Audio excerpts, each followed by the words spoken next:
একটা কিস্তি নিয়ে একটা গাড়ি করছি, গাড়িটা বর্তমানে বন্ধ করে দিছি। বন্ধ করে দেওয়ায় আমার গাড়ির কিস্তি দিতে হয় সন্ধ্যাবেলা দৈনিক। আমার বাড়িতে দৈনিক 500 টাকা পাঠাইতে হয়।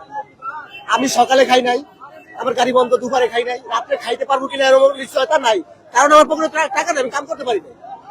তো আমি গাড়ির কিস্তি দিব কি দিয়া, আমি রাতে বাড়ির টাকা বানাবো কি দিয়া, আমি খাবো কিভাবে? বর্তমান যে বাজার, একবেলা খাইতে গেলে 120 টাকা লাগে, একবেলা খাইতে গেলে আমাকে 120 টাকা লাগে। আমরা গাড়িটা চালাই এই দিন, আমরা যারাই আছি লক্ষ লক্ষ মানুষ আছি। এই কাকায় আছে, কাকায় বয়স্ক মানুষ, কাকায় তো অনেক মানুষ আছে প্যারালাইসিস নিয়ে, প্রতিবন্ধী, সবাই এই গাড়িগুলো চালাইতেছে। এখন যদি এই গাড়িগুলো বন্ধ করে দেয়, দেখেন বাহির থেকে রোহিঙ্গা আসে, তাদেরকে বাসস্থান করে দেয়, থাকার জায়গা করে দেয়, সব করে দেয়। আর বর্তমানে আমরা এই দেশে না করি, এই দেশে কর্ম করে খাই।